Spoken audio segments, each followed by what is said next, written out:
teatro.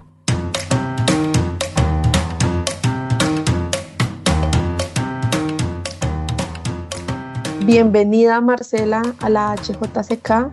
Hoy nos acompaña la actriz colombiana Marcela Valencia. Hola, ¿cómo están? Muchas gracias por la invitación.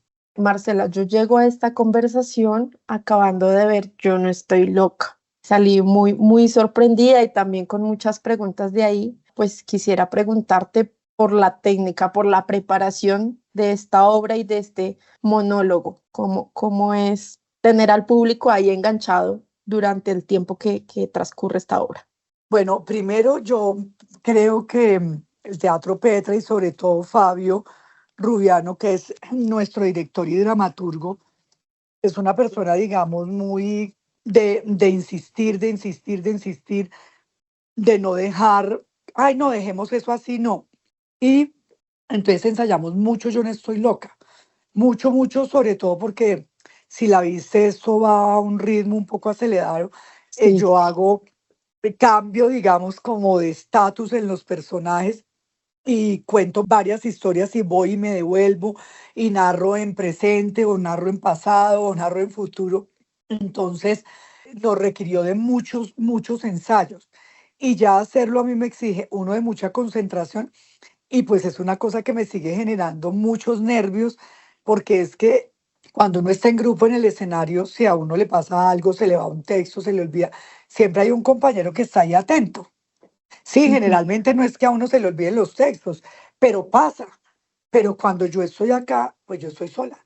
O sea, no hay nadie que me rescate, no hay un salvavidas.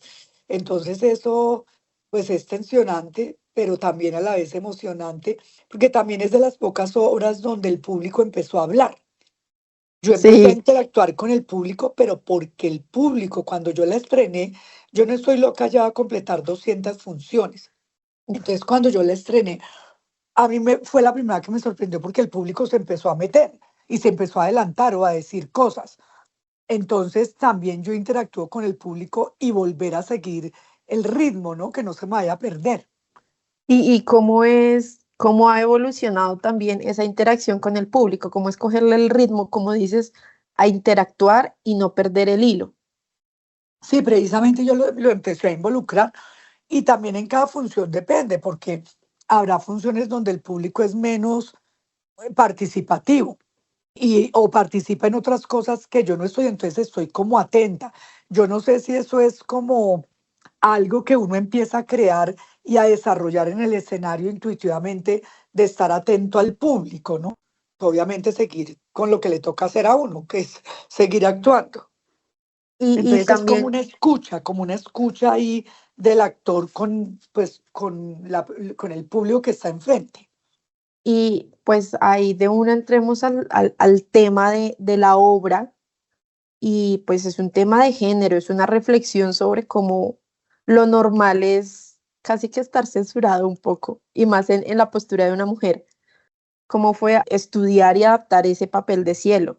Pues mira, Cielo, honestamente es muy parecido a Marcela, porque de hecho parte de cosas, de hechos reales que en su mayoría a mí me han pasado. Obvio, un dramaturgo siempre escribe cosas sobre lo real que se vuelven ficción, que eso también es lo lindo de la dramaturgia, si no, pues Ujú. para eso uno se sienta a ver un documental.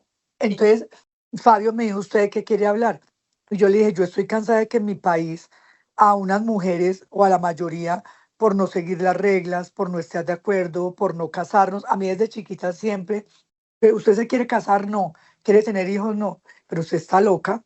A veces hasta en el núcleo familiar, no directamente mi mamá, pero sí de verdad, o las amigas de la mamá de uno o alguien. No, pero está loca. Y siempre es las mujeres cuando no nos dicen que es que tenemos el periodo, nos dicen esa vieja está Ah, loca, que es un término que si tú te das cuenta en los hombres, porque seguimos siendo un país machista, en los hombres no se da.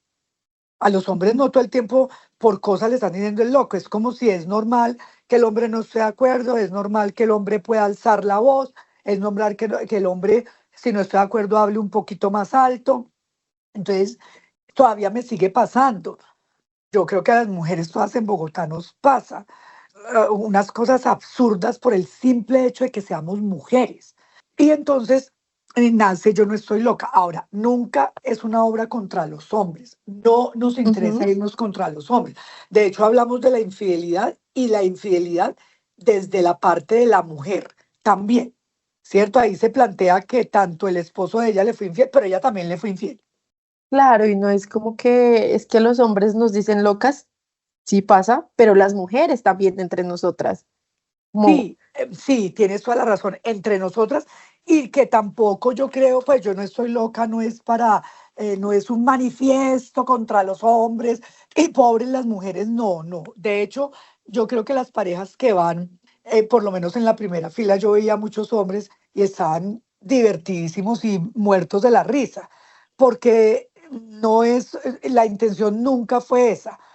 Digamos que cuando la estábamos ensayando, Fabio, no teníamos muy claro el final y empezó a salir, bueno, empezó a salir hace mucho tiempo todo esto del Me Too que empieza a salir pues en ujú, Estados Unidos y acá, no me acuerdo, ha habido tantas mujeres que han sido violentadas, pero hubo un hashtag de, no, claro, la culpa es de nosotras. Entonces las mujeres empezaron a poner, claro, la culpa es mía porque me tomé una cerveza, la culpa es mía porque salí sola. Y yo empecé también a decir cosas mías como lo que es al final, ¿no? Si nos violan y si nos matan, ¿de quién es la culpa? Pues nuestra. ¿De quién más va a ser? En una manera irónica, ¿no? Sarcástica porque es que es absurdo, por ejemplo, por poner algo que pasó en un restaurante que una niña iba en minifalda y pues para no dar el nombre del restaurante por todo lo que está pasando justo con ese restaurante, y sale el dueño del restaurante a decir, pero es que para qué se puso minifalda. Ok. Entonces, no, entonces la violaron por culpa de ella. ujú. Sí, sí, ese tipo de reflexiones, porque finalmente Fabio también siempre en su dramaturgia, él escribe cosas, en este caso yo no estoy lo que es una comedia, es claro que es una comedia, pero al final también con relación a la mujer decimos cosas, ¿no? Claro, hay una reflexión y el punto de la comedia también es cómo entrenar esos detalles que están presentes en otras obras también. Siempre hay un toque de comedia siendo temas tan sensibles. Sí, Fabio es una persona que tiene un sentido del humor, digamos, para mí muy fino y muy negro, porque no es el humor, pero hay gente que le pregunta, por ejemplo, en Labio de Liebre, los que lo han visto, a Fabio le dicen, ay, pero ese chiste del paramilitar, ¿de dónde lo sacó? No, es que no es un chiste, tal cual él lo dijo en los medios de comunicación. Entonces uno dice, él dice exactamente, en medios de comunicación dice, no, no, no, espérese un momentico, nosotros sí matamos gente y le cortamos la cabeza, pero no jugamos fútbol con ella. Uno no sabe qué es más macabro, como, bueno, gracias por no jugar fútbol. Es terrible y es algo que dicen siempre el país dando material al arte, pero Tú lo dijiste, dice la palabra perfecta, es ver nuestro país. Y a veces las cosas se sacan de la realidad y hay cosas que de verdad son muy dolorosas, pero que uno no sabe, mejor dicho, como que uno las mire y se ríe uno como de lo absurdo. Obviamente en Yo no estoy loca sí es una comedia y hay gag hechos para que sea una comedia y es la forma de contar, pero también no sé si a todas los que me están escuchando nos pasan cosas que uno al principio le da rabia, se indigna y después con el tiempo uno se termina riendo de esas cosas, como puede ser una infidelidad, por ejemplo. por poner un ejemplo, Sí, Marcela, quisiera preguntarte por tu experiencia y esa definición, si se quiere una definición de lo que es actuar para ti, con esta obra que, como dices, llevan 200 funciones y tu experiencia en teatro, en cine, si ha cambiado la definición de lo que para ti es actuar. claro que ha cambiado porque uno empieza a entender cosas, a aprender cosas y a darles, digamos, un significado. Sobre todo los diferentes lenguajes, cine, televisión y teatro, se deben estudiar de distinta manera. Entonces, cuando yo empecé en el teatro, las primeras cosas que hice en televisión, las estudiaba como teatro y me iba muy mal, porque me tensaba mucho, porque claro, yo llegaba y en televisión hay que estudiar, pero es una cosa más inmediata, Ujú, llegar con una cosa más tranquila, más fresca. El cine se debe ensayar hasta un punto, porque si no también se puede empastelar. El teatro se tiene que ensayar demasiado. Si tú no ensayas, lo que no se ensaya no sale. Uno en el teatro no puede decir, bueno, ahorita hago esto y digo esto, porque el cuerpo te responde. Y el cuerpo responde a un ensayo y a unos movimientos y a unas cosas. Y si no, es muy difícil. La televisión da como otras cosas, hay que estudiar es como uno en la televisión en general y en cine puede pasar, aunque en general las cosas que yo he hecho de cine, ellos tratan de hacer una cosa cronológica, ¿no? De empezar por la primera escena, la segunda. ujú. De pronto en televisión tú puedes empezar por la última escena, por poner algo. Entonces, lo que hay que estar atento es a la evolución de ese personaje. Sí, bueno, me tocó la última escena, pero ¿de dónde viene el personaje?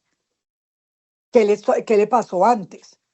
Entonces somos, y eso es, me refiero a aprenderlo y también pues, como dicen, empezar a moverse en los diferentes escenarios, ¿no? Yo creo que yo lo que más he hecho es cine y por supuesto teatro. Televisión he hecho, pero de pronto es lo que menos he explorado. Ujú. Siento que es en lo que menos tengo experiencia, mejor dicho. ¿Y te gustaría seguir trabajando por ese lado? ¿O no? A mí me gusta mucho todo, todo lo audiovisual me gusta, amo el cine así, yo quisiera hacer más cine siempre, me encanta. Y el teatro, pues sí, yo lo amo, es que también el teatro tiene eso de, por ejemplo, de salir en giras, de presentarse en otros países o en otros territorios, pues que el cine se va a la película y de pronto a uno lo invitan a ver la película y a participar con la gente, pero pues uno ya hizo la película. El teatro es ahí, está ahí, está presente. Entonces, no es lo mismo de verdad presentarse por decir algo, en Brasil, a ir a Alemania, con ciertos códigos, Ujú. con ciertas cosas. Entonces, eso a mí me ha dado como una riqueza, yo creo que en mi profesión, en mi vida y actualmente, que agradezco mucho, porque pues yo creo que es un privilegio tener tantas giras internacionales y también nacionales, que a veces es más difícil hacer las nacionales que las internacionales. Por ejemplo, en las obras del Petra, que cada cierto tiempo vuelven a una nueva temporada, cómo es retomar esos personajes y también cómo cambian esos personajes o siempre está ahí el mismo guión. No, digamos que a uno como actor y los actores, si uno coge el guión desde el principio y lo ve ahora, han cambiado muchas cosas.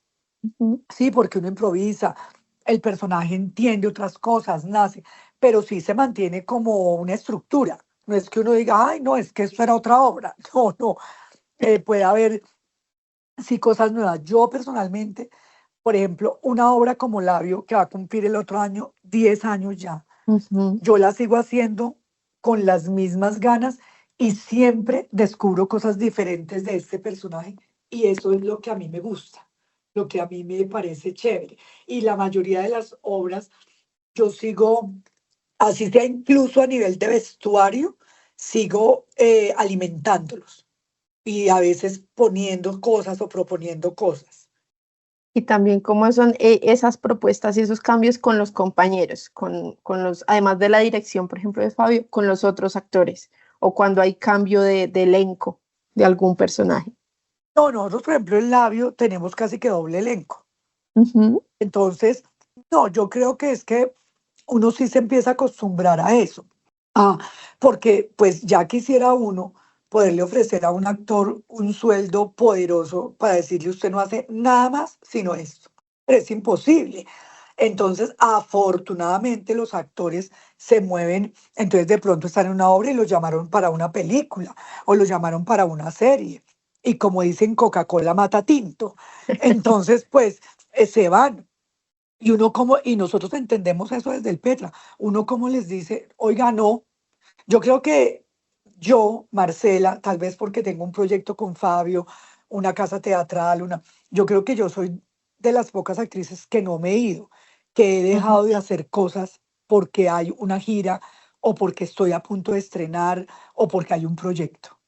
Y bueno, también cómo ha sido ese rol tuyo como actriz, pero también como cofundadora y pues parte fundamental del Petra. Pues mira, yo digamos que tengo muy claro, y por fortuna lo de Fabio y mío no es una cuestión de egos, incluso nosotros discutimos, Ujú, discutimos como, digamos, como colegas, por decir así, pero no es una cuestión de egos, de imponernos, y yo creo que eso ha funcionado muy bien. Entonces yo respeto mucho a Fabio como director, como dramaturgo y como persona. Lo admiro mucho, lo respeto mucho. Aparte de eso, digamos, lo quiero entrañablemente. Y yo creo que a él le pasa lo mismo conmigo. Entonces, escucha, yo que soy, Fabio siempre dice, ay, es que Marcela es el control de calidad. Hasta, a mí me da risa, pero hasta puede que sí. Yo no me meto a dirigir. Pero sí le digo cosas. A mí me parece que esta escena podría ser, o la escenografía me parece que tal cosa, o tal, pero no en la dirección. No de, ay, no, venga, no dirija así, no, eso no lo hago. Y pues otra cosa intuitiva que empezamos a hacer chiquitos y que terminé haciéndoles que empecé a hacer las veces de vender las obras, lo que llaman ahora productor o gestión cultural. Y me ujú. empecé a mover en eso, a tocar puertas de gente, a que nos viera, que nos invitaran a festivales nacionales. De los festivales nacionales nos empezaron a ver y nos empezaron a invitar a los festivales internacionales. Y durante mucho tiempo yo cuadraba plata, hoteles, viajes, lo que hace un productor. Eh, Sí, Todavía lo sigo haciendo porque me siguen llamando. Pero ahorita, y de hecho, nosotros, por ejemplo, yo fui de las que me trasnoché montando una escenografía, pegando un telón, poniendo una luz. Ya por fortuna tenemos especialidades. Tenemos un jefe técnico que se encarga de la luz, tenemos el director de arte que se encarga del arte, tenemos un productor que yo a veces ayudo. Y también hubo una cosa y es que yo lamentaré toda la vida no saber inglés. En mi generación, como que el inglés nunca le pararon bolas y pues ujú, yo no nací en una familia de plata que me mandó que en esa época no era tan fácil salir. Ahora ya por fortuna todo el mundo, si quiere, se va al exterior y hace y deshace con o sin plata. Los pelados y se mueven afortunadamente muy bien. En mi época no. Es cuando ya nos empezaron a salir giras como en Londres, como en Alemania, pues yo ya no pude seguir haciendo la negociación porque yo no sabía inglés. Entonces ahí entró Liliana Escobar a ayudarme, que también es muy buena en eso, y en estos momentos, pues ya tenemos a Daniel Miquel, que hace el trabajo de productor, aunque yo sigo ahí, casi a todos los mercados, cuando hay productores internacionales, yo siempre estoy ahí vendiendo las obras. ok. Y pues ahí llegamos también al próximo viaje que vas a hacer a Dallas con Yo no estoy loca. A Dallas ¿Cuál? vamos al Festival Latinidades Ujú. y nos invitaron, es la segunda vez que ya voy a Estados Unidos con este monólogo. Ya fui a Chicago, ahora a Dallas, pero yo estuve en Nueva York en el repertorio español con Marcela Gardiazabal, ahora Marcela Mar, con dos hermanas. Y bueno, la experiencia en Chicago fue buenísima y voy a hacer tres funciones a Dallas. Ya me voy la otra semana. Qué chévere. Y ahí, por ejemplo, en el contexto que es este Festival de Latinidades, ¿cuál es la importancia de llevar este tema a un país como Estados Unidos? Pues precisamente son festivales latinos. Entonces, por ejemplo, en Chicago pasó que había una pantalla muy pequeña con subtítulos porque nos dijeron pues que si de pronto entraban personas que no hablaban español. En su mayoría son latinos que muchos ya crecieron allá, o sea, sus padres se fueron y ellos ya pues son, digamos, crecieron, Segunda son generación. segunda generación, muchos también son primera y otros pues que viven allá, que ya tienen, pues que ya llevan años allá. Entonces es muy chévere porque, pues yo, por ejemplo, este monólogo yo lo he presentado en México, en Venezuela, en Argentina, en España, pues que son habla hispana. Y digamos que por ser latinos lo reciben muy bien, ¿no? Yo creo que en Latinoamérica sí nos unen muchas cosas con Ujú. relación a las mujeres. México es un país que no está en Sudamérica, está en Norteamérica, pero somos países parecidísimos. Sí, seguimos siendo ahí Latinoamérica. Ajá. Esta obra, este monólogo tiene eso en, como podemos decir, a favor, que puede ir a otros países en los que la situación de las mujeres es similar, se viven situaciones similares. Pero, por ejemplo, el labio de liebre, Historia de una oveja, que ya tocan temas más del conflicto colombiano. ¿Cómo es llevar esos temas a otros países, a China? Cómo llevar esta historia por el mundo y que la gente la reciba y entienda ese contexto, o cómo lo recibe la gente. Por ejemplo, cuando estuvimos en gira por Francia, primero hay una cosa muy linda y es que siempre en cualquier país hay un colombiano, digamos. Es cuando los colombianos iban, lloraban mares, mares de lágrimas y decían, hace mucho tiempo no voy a mi país y esto, y porque duele el país. Y ya los franceses nos preguntaban, porque se nos acercaban, nosotros teníamos un traductor que sí, o sea, quedaban aterrados y decían que sí, en Colombia sí pasaba todo eso. Y pues, por ejemplo, labio de liebre que tiene que ver con las víctimas, pues claro que pasa. Con relación a la historia de una oveja que tiene que ver con el desplazamiento forzado, que yo creo que eso es más mundial que cualquier otra cosa, que por ejemplo acá estuvimos en Madrid este año, el público se paraba, tanto español como latino o colombiano, y prácticamente salían llorando también.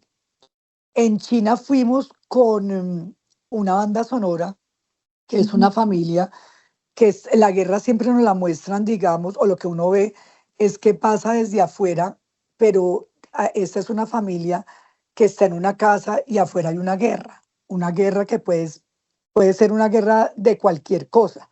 Incluso Fabio plantea que puede haber animales, hay un personaje que es un jabalí, porque Fabio le gusta hacer también esas, se me fue la palabra, ¿cómo se Como llama? Pero analogías. analogías, exacto, gracias, analogías. Y no irse a un hecho realista, pues realista. Y es una familia y estando en una guerra que no pueden salir de la casa, ¿qué pasa entre esas relaciones? ¿Qué va pasando con ellos? Esta obra tenía, porque Fabio lo quiso así, él dijo, yo quiero esta obra sin texto, que fue una de las montajes más difíciles, de verdad. Entonces, para China fue perfecto y en China tuvimos 3 funciones llenas, el público la leyó perfecto. Perfecto, porque los comentarios que nos los tradujeron y además nos permitieron mandarlos, porque en China pues eran maravillosos.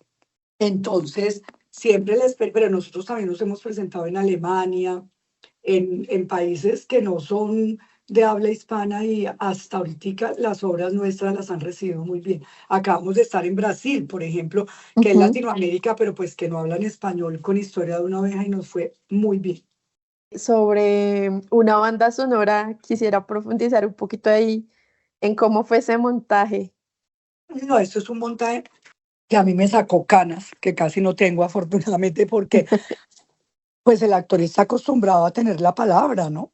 Y a partir, no quiere crear un personaje, pero aquí, claro, nosotros hablamos, pero no se escuchaba y mi preocupación era que el público la entendiera porque mira, yo sí creo que uno no puede hacer, o yo, Marcela, uno no puede hacer obras que no entienda nadie y que uno diga, ay, no, no, chévere que el público entienda y eso que Fabio es un dramaturgo que no es un dramaturgo lineal ni pone sus puestas en escena, digamos, pegadas a la realidad. Sí, que las obras a veces de Fabio pues merecen una atención y una lectura, pero a mí ya me preocupaba que esto fuera muy cerrado y que el Muy público de abstracto. realmente, claro, muy abstracto y que el público realmente no entendiera. Se solucionaron cosas grabando ciertas cosas y muy pocos textos que se escuchan. ¿Sí? Ujú. Yo creo que hay gente que la lee, pero no sé si acá, siempre dije que una banda sonora ojalá tenga la oportunidad de presentarse en países de habla no hispana, precisamente para ver cómo la reciben, porque los textos son muy pocos. Por ejemplo, los que están grabados, pues en China, pues se grabaron en mandarín. Y si mañana fuéramos a Alemania, pues se graban en alemán. Pues no hay, digamos, ningún rollo con eso. Y los pocos que decimos, pues eso se traducen, pero son muy pocos. Entonces el público no tiene que estar pendiente de un video bin, sino de ver una escena. A mí, yo tenía mucho miedo en China porque, pues imagínense, pero la leyeron perfecto. Pero quisiera, ojalá le saliera algo en Alemania, por allá en Bruselas, o sea, en países, a ver qué leen, qué es lo que leen. Cielo es un personaje que tiene mucho de ti. De las obras que has presentado, por ejemplo, con Fabio en el Petra, ¿Qué queda de esos personajes? No solo de Cielo, sino, no sé, de Berené, de Elian Farías. Ay, no, yo a ver en el amo porque si tú me oyes, pues yo tengo una voz ronca. Ujú. Yo físicamente no soy una mujer fuerte, digo, si a mí me ven, pues yo soy una mujer no muy alta, tengo una estatura promedio, digamos, soy flaca, soy delgada, pero yo no sé por qué la gente me ve y dice, uy, Marcela es una mujer muy fuerte. Tal vez porque desde pequeña yo crecí en un matriarcado y como que algo me dijo, yo de los hombres no me voy a dejar. Entonces, como que siempre dije lo que pensaba y la gente cree que eso es fortaleza, sí, pero uno Sí. mantiene unas fragilidades incluso más profundas que cualquier otras personas. Entonces, Fabio me dijo, yo quiero este personaje dulce y tierno. Yo dije, la voz mía no me da para ser un personaje dulce. Y, pero entonces fue muy lindo porque yo empecé a trabajar a Berene y además a hacer digamos, una oveja, porque aquí no era hacer la oveja de pronto para un cuento infantil y mostrarle una oveja a un niño, sino otro tipo de personaje, pero finalmente es un animal. Y pues no me iba a poner a andar en cuatro ni esas cosas porque pues nosotros no hacemos realismo. Y finalmente que tampoco nos gusta coger acentos en el Petra y poner, ay, bueno, voy a poner este, a hablar costeño, este, así, Ujú. pero sí dije, ¿qué acento hay dulce? Y el pastuso es un acento dulce. Yo creo que un pastuso a uno lo puede insultar y uno se acerca y le da un beso, porque uno siente que lo está acariciando, como de verdad están los santanderianos, que uno siempre cree que lo están regañando. Así, que ahí sí, así sea un cariño, se siente un Y, regaño. que, y eso es un acento, eso no. Entonces lo empecé a trabajar por ahí y pegó y salió como esa dulzura que se necesitaba y fue como un acierto Ujú. para hacer Berené. Y yo quiero casi todas las obras del Petra, pero Historia de una abeja yo la adoro. Sí, es muy linda y también es muy sentida. Y no, y como ese personaje juega todo el tiempo, y es como si fuera una, sí, como una oveja, como un cachorro, para que me entiendan, pero que después también no es tan cachorro, finalmente se da cuenta de todo, no es así como la pintan.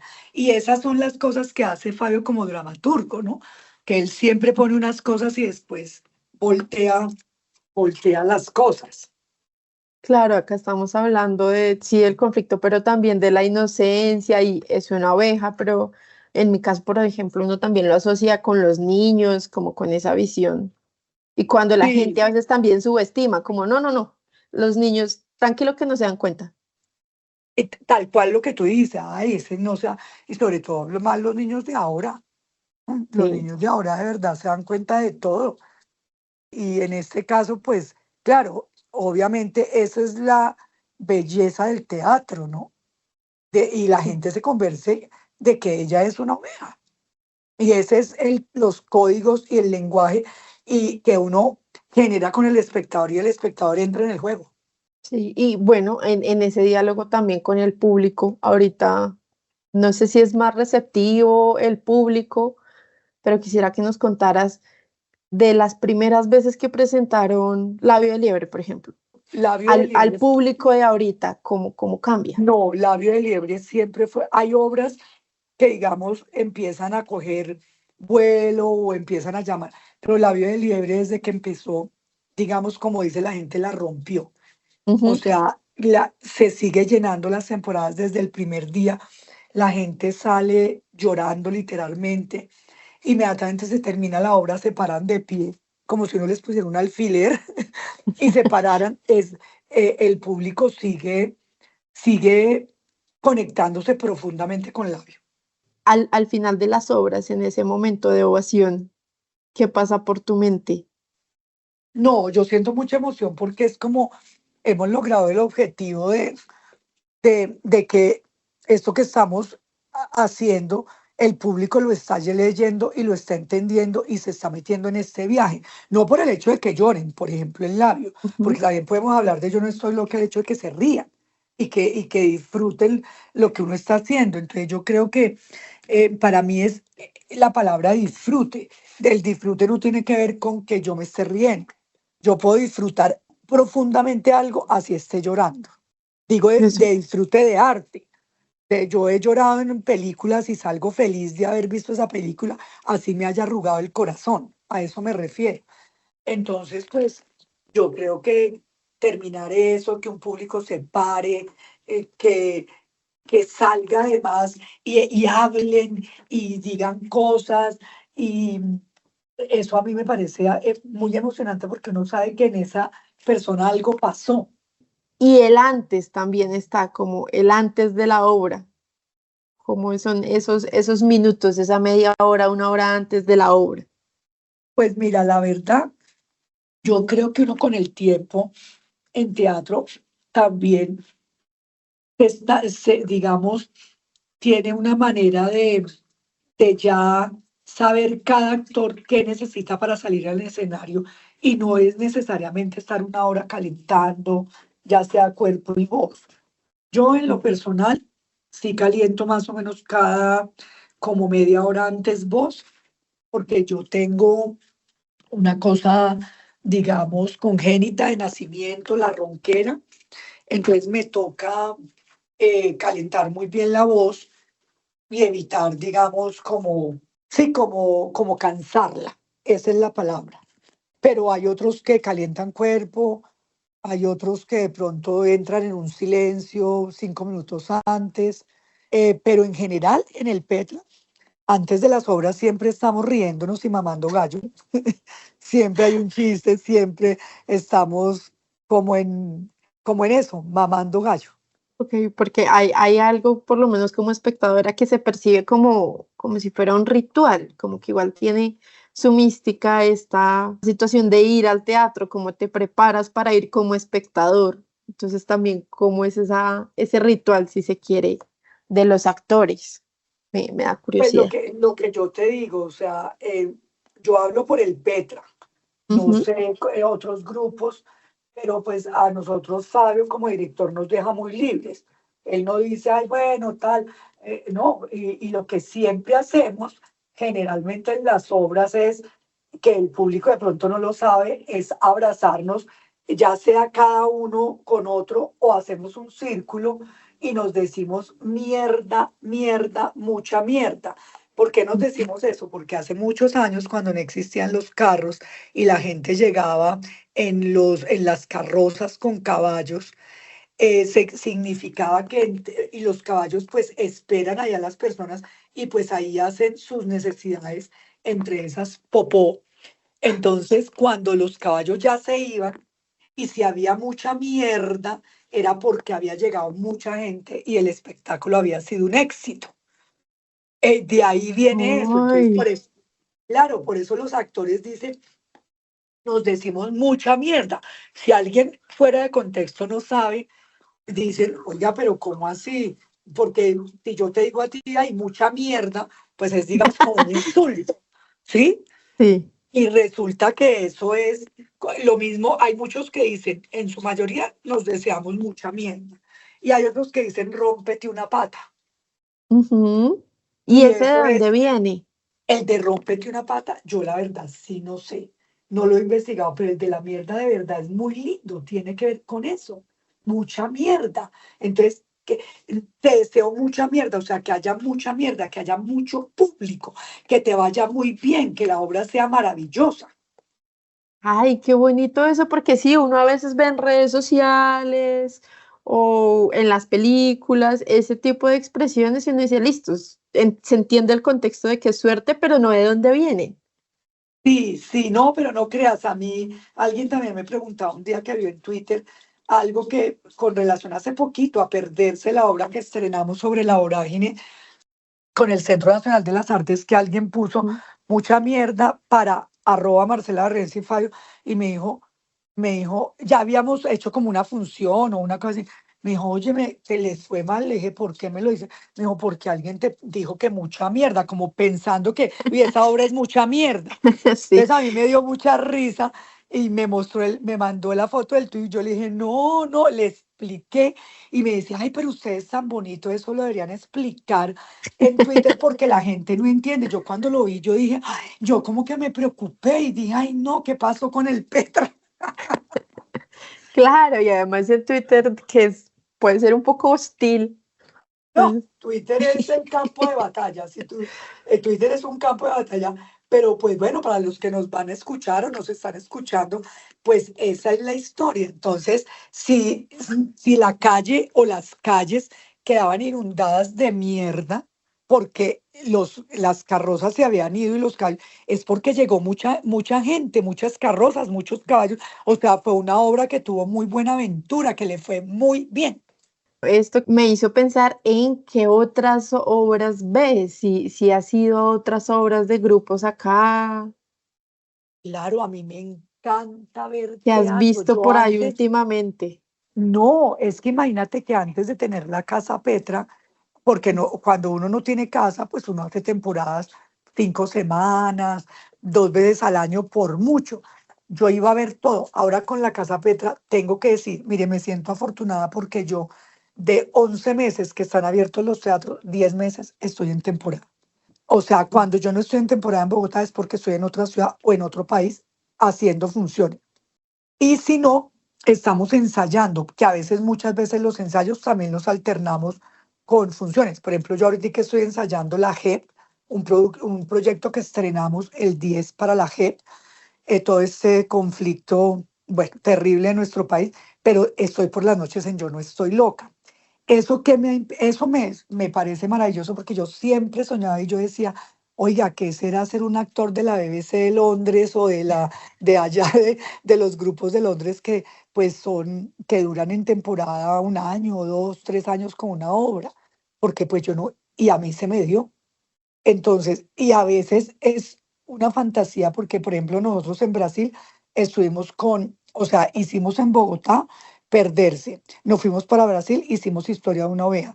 Llegamos a ensayos de la JEP, pero ahorita me voy para Dallas con Yo no estoy loca.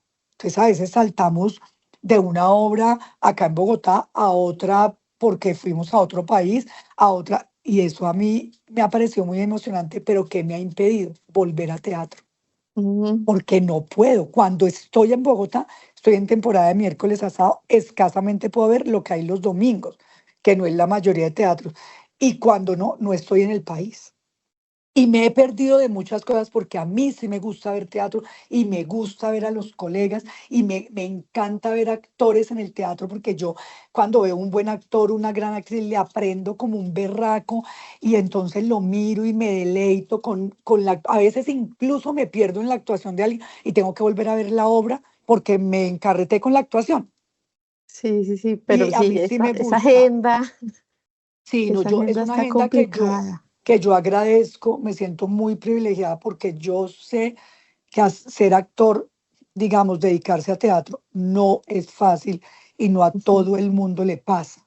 Yo siento que, pues, nosotros ya vamos a completar 7 años con esta casa, la luchamos mucho, pagamos cuotas absurdas, tenemos que pagar 25 millones de pesos al mes a un banco. Uf, Trabajamos pues, muy duro, en serio, muy duro, y me siento feliz y privilegiada con los proyectos. Marcela, bueno, entonces de otro lado también quisiera preguntarte como por tus referentes o por esas historias que te atrapan, esos actores que te atrapan, bien sea de la literatura, del cine o de obras que recuerdes haber visto hace tiempo, tengas ahí presentes.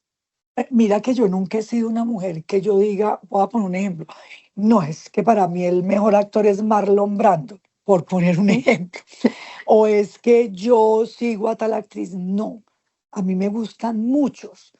Sí, muchos actores me gustan, muchos nacionales, pero que yo te diga, uy, no, no, no, es que yo, mejor dicho, a mí me enseñó y yo sigo el método de tal, no, yo no tengo esos referentes realmente. Y de la literatura o por ahí de otras expresiones artísticas. No, en la literatura a mí siempre me ha gustado, por ejemplo, mucho Fernando Vallejo. Siento Ujú. que el lenguaje de Fernando y lo que plantea, y hace mucho tiempo que no lo leo también, yo me siento identificada. como me pasa un poco con la música o me pasó en una, pues sí, con Joaquín Sabina, ¿sí? Cantantes, por ejemplo, hay muchos, la mayoría para mí es rock en español. Son como esos, digamos, que ahorita yo me puedo acordar y que yo te diga, y es que me encanta, me fascina, sí, pero también en la literatura me puede llegar un libro X y leérmelo feliz. Ujú. Como también soy muy, me pasa incluso con el audiovisual. Yo empiezo a leer un libro y si a la primera, segunda página no me coge, lo cierro. Y eso Siguiente. no es, y eso no es tan chévere. Y a veces me pasa con películas que, por ejemplo, todo el mundo dice, oye, esa película es divina. Y yo no pude con esa película. No pude. A mí me gusta que me atrape todo de una, todo de una. Ujú. Que hace parte también de la atención. Ahorita es como un poco la búsqueda de muchos productos, es atrapar rápido, por eso mismo. Sí, pero yo no sé si es la ansiedad que yo manejo, porque yo soy una mujer ansiosa, pero a Ujú. mí sí me gusta que me atrape. Y es más, eso no quiere decir que me atrape. Por ejemplo, yo no te voy a ver películas de acción. Ay, me aburren completamente. La gente diría, ay, pero no, no, no es ese tipo del cine que a mí me gusta. Es otro tipo de cine que no sé, que a veces a uno, por ejemplo, ay, es que se me olvida cómo era que se llamaba la del calamar, la serie, algo con el calamar. El Yo juego le del te- calamar. el juego, yo le tenía una pereza por la hipnosis o descripción que yo leía. Yo decía, ay, no, qué pereza. Ajá. Y un día puse el primer capítulo. No, no fue sino que empezar para yo amarla. Ay. Y por ejemplo, y yo amé, y es una película re violenta y Sí. todo lo que tú quieras. Yo amé esa serie desde el principio y por ejemplo, le mamé gallo y le mamé gallo y ay, no, pero también a veces me encarreto con series o con películas con historias de amor. Sí. Sí, me puedo encarretar así con historias de amor. Pues el detalle eso también me pareció muy bonito, es darles la oportunidad. A mí me gusta, Ah, ¿qué me gusta a mí? Y sí me llama mucho, mucho la atención. Hablo de lo audiovisual, las cosas ujú. basadas en hechos reales. Me encanta, Oh, okey. me Pe encanta. pero tipo documental. Me gustan mucho los Oh, documentales. No, pueden ser series basadas en hechos, pero sí me gustan los documentales. A mí me gusta mucho ver documentales. Marcela, y, un poco para ir cerrando, también quisiera preguntarte por esas historias, hablando de lo que te gusta, de lo que te atrapa, ¿qué historias, qué formatos sientes que están pendientes por explorar? ¿Qué temas? Pero tú dices en teatro En o en... teatro. Sí, en teatro. Uy, yo no sé, en teatro, yo tengo claro que en audiovisual, yo a veces digo, ¿por qué no se puede hacer una buena historia de amor acá? Por ejemplo, yo vi algo como Relatos Salvajes, esa película argentina que yo la amé, y yo decía, esto que están contando no es nuevo, no es un invento de que alguien diga, "Ay, no, es que de dónde sacó esas ultra ideas". Eso es una cosa, por lo menos en Latinoamérica, tan cotidiana que tuvieron la suerte de volverlo un super guión y una super película. Y yo decía, ¿por qué aquí no se nos ocurre eso? Yo no digo a mí, pues porque yo no soy ni escritora ni nada, de eso, porque si tú ves, son anécdotas. ¿Cuántas veces uno no sale en un carro y se agarra con alguien? Y claro, todos lo llevan al extremo, pero son incluso cosas tan cotidianas que ahí obviamente está la sabiduría, ¿no? Y por eso esa película es tan maravillosa para mí. Entonces yo a veces digo, yo entiendo que nosotros tengamos que tocar cosas de nuestro país, como ha sido la violencia, como ha sido el narcotráfico. Estoy hablando de cine, de series, de lo audiovisual. Pero yo creo que a mí sí me gustaría que se exploraran otro tipo de cosas que pueden pasar en nuestro país o en nuestra ciudad o no necesariamente y que son muy interesantes, que no solamente es pues lo que nos ha pasado de hechos tan violentos. En teatro, pues no sé si uno ya tiene como, no, no una línea, pero digamos que Fabio sí habla de lo que acontece, de lo que pasa. Por eso digamos que yo no estoy loca digamos, nos gusta mucho y la queremos mucho. Aunque bueno, Fabio después de también de hacer Oveja dijo, quiero hacer una comedia y ahí nació 25 cosas, que es una comedia que es un éxito. Nosotros la ponemos en Ujú. temporada y se nos agota la temporada. Claro, que también habla de un contexto Sí, a es su que manera. Fabio no da puntadas sin dedal, como yo digo. Pero, por ejemplo, Fabio, por ejemplo, chévere poder, bueno, aunque no me refiero a eso, sino a hacer otro tipo de historias como musicales, pero no el musical al que estamos acostumbrados o no sé qué puede venir ahorita, digamos, después de estos proyectos de la vorágine, pues que se entiende que son los 100 años y se basa en una novela. Y ahorita que es un proyecto que tiene que ver con la JEP, pues que sabemos claramente que habla la JEP, ¿no? Ujú. No sé qué puede venir para el Petra, pero yo pienso que pues se han explorado tantos temas, con Pinocho y Frankenstein le tiene miedo a Harrison Ford, pues se exploró todo eso de los orfanatos y de como de la desaparición y venta de niños también, ¿no? O como que en el vientre de una ballena todo eso de la venta de órganos. Y Que te- bueno, es esta de la JEP que se estrena en octubre, me dices el 10 de octubre, Sí, ¿cómo se llama? Y si bien sabemos Jurisdicción Especial para la Paz y todo lo que el informe nos reveló, ¿qué se va a contar un poco en esa obra? pues yo creo que todavía no puedo hablar de eso.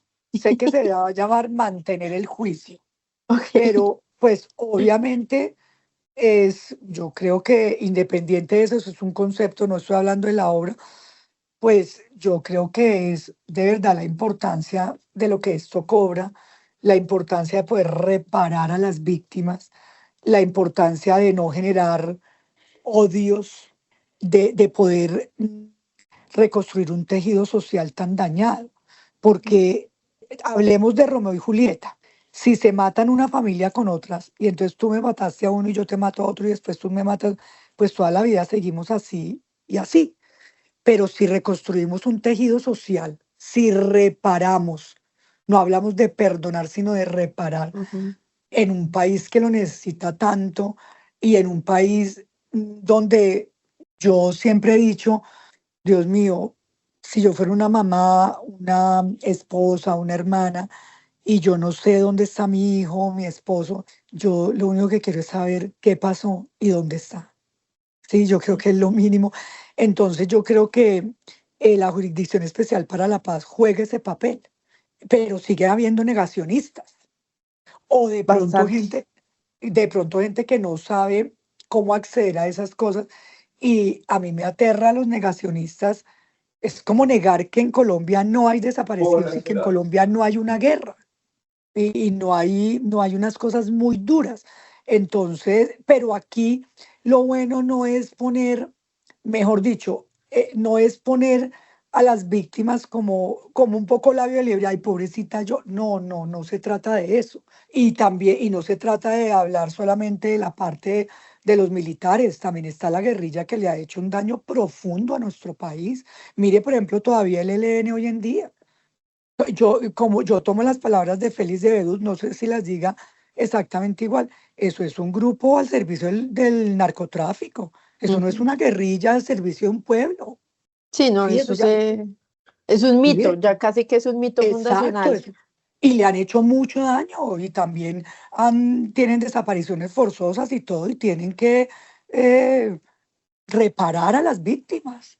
O sea, esto es de parte y parte.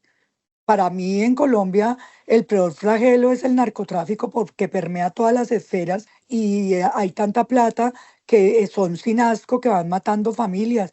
Después siguen paramilitares y guerrillas para mí en el mismo orden, Ujú. porque todos se juntan y todos son como un mismo estado que uno ya dice, todos son lo mismo de lo mismo y que Y finalmente es una vergüenza. claro, y es como, es una herida abierta, es una herida de muchísimos años. Y por lo menos esta propuesta y las obras del Petra son a su manera una reflexión y también hace parte como de esta construcción de memoria. Sí, es un poco como cuando yo haciendo la liebre me fui a la exposición de Abad, Colorado, y tú no Ujú. te imaginas lo que uno llora. Y uno Sí, dice, Ave, pero tan raro si yo ya sabía esto. Es que el arte crea eso, porque claro que todos lo sabemos. O sea, todo el mundo ve noticieros, todo el mundo ve incluso documentales, pero el arte genera eso, poder hacer una reconstrucción de un tejido social y poder hacer una memoria. Y por eso Labio de Liebre genera lo que genera, y por eso la fotografía de Abad Colorado es tan aterradoramente bella. Entiéndeme cuando digo Ujú. esa belleza del arte que él hace en su fotografía y que encierra unas cosas que a uno de verdad se le quiebran. Y yo estoy segura que todo el mundo que fue a ver esa cosa salió mal. Sí, despierta como unos dolores de país que a veces uno no sabe que estaban ahí. Exacto, exactamente. Y por eso cuando nosotros hemos viajado a otros países con labio de liebre, los colombianos, de verdad, yo en Francia nunca había visto llorar tanto a los colombianos, Sí. porque claro, se distancian un poco del país. Hay mucha gente que ya lleva 20 años viviendo allá, 30 años, y entonces ven esto y dicen, si a uno le da duro que todos los días vive en este país. Y hay, por ejemplo, hay algo y es, si bien los artistas, o sea, es una responsabilidad como sociedad, como recuperar ese tejido, pero que tanto desde el teatro ustedes lo asumen también como una responsabilidad, como una bandera a llevar. Pues yo creo que sí, yo creo que no solamente el Petra, yo creo que en un 90% el teatro colombiano lo asume desde diferentes puntos de vista, ¿no?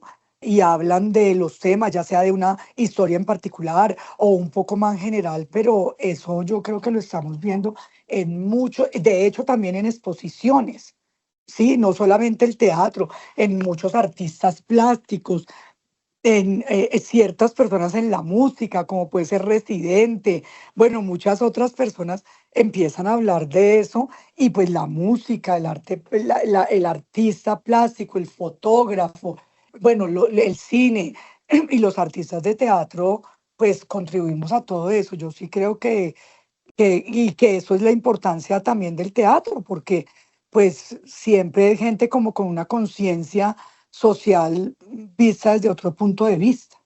Y en el audiovisual, ¿qué tanto sí se está dando eso? Porque ahí entra otra discusión un poco y son, pues en el audiovisual y algo por el mainstream, como por historias que lleguen a más personas, a veces se toma ese tema un poco más comercial. Pues yo siento que en lo audiovisual sí se están trabajando cosas, digamos, como de la gente, como de los territorios. No, no, de pronto no tan claro o tan directo como lo hace el teatro, porque pues a veces cogen, digamos, cosas particulares y hablan como de un submundo de muchachos sin oportunidades, que eso también me parece muy clave, ¿no? Ujú. Que lo estamos viendo desde Rodrigo de No Futuro, ¿sí? Y eso pues me parece importante, y esta se va a echar una cuña, lo que no me gusta es que todo el tiempo lo hagan con actores naturales, porque si no, Sí, entonces los actores, ¿para qué estamos? Sí, en sí, Estados sí, sí. Unidos, si tú ves los Oscar, la mayoría de las películas, bueno, como a mí me gustan, fuertes, que hablan de temas de allá, los hacen con actores. Pero acá, pues hay una dedicación profunda a hacer temas, esos temas sociales, ya sea con campesinos, no, tienen que buscar un campesino, entonces el actor, ¿para qué está? ¿Y a qué crees que se deba Yo ese no sé, favoritismo, si se quiere, de los directores? pues mira, yo no sé si eso es una cosa que ya se empieza a instalar en ciertos premios y como que llega a la gente, o si es un camino más fácil para dirigir. Sí, Ujú. si yo necesito poner un campesino y llamo a un campesino, pues el campesino me va a hablar así, esto, y al actor pues hay que prepararlo y guiarlo y el actor me tiene que hacer propuestas, pero pues yo he visto, no, he visto algunas películas con actrices o actores naturales que sé que esa película hubiera ganado 10.000 veces si lo hubieran hecho con actores profesionales. Eso sí, yo lo tengo claro. Entonces, pues eso sí se está dando mucho en nuestro país y pues no es bueno para nosotros los actores ese tipo de cosas. Pero Sí, mientras el cine de Colombia también se posicione en otros lados, pues también es muy positivo, ¿no? Es una herramienta. Exactamente, es una herramienta. Bueno, Marcela, Bueno, sí, yo ya me tengo que ir. sí, sí, no, pues creo que con esta reflexión también terminamos esta conversación y de verdad muchas gracias por el tiempo, por el espacio y mucha mierda con todos los proyectos que Ay, vengan. querida Laura, muchas gracias a ti, te mando un abrazo y bueno, yo solamente tengo viernes, sábado y domingo en el Teatro Petra y bueno, voy a también hablar del Festival Internacional de Artes Vivas que empieza del Ujú. 4 al 14, recuperando lo que fue en Bogotá el Festival Iberoamericano, que ojalá vengan a verlo porque se ha hecho un esfuerzo muy grande desde el Ministerio de Cultura, desde el gobierno y también desde el distrito porque se unieron gobierno y distrito para que esto se llevara a cabo y traen producciones internacionales muy buenas. El invitado de honor es Brasil y el invitado por nuestro país, el invitado de honor es Pacífico. Pues ahí, Entonces ahí ahí va a haber vamos a estar, mucho teatro. ahí Bueno, pues vamos a Laura, que estar. estés muy bien. Marcela, Un un abrazo, abrazo que y estés bien. gracias. Bueno, Bueno, chao. chao, chao. Esta es hjck.com. Pueden seguirnos en todas las redes sociales como @la HJCK. HJCK, el arte de escuchar.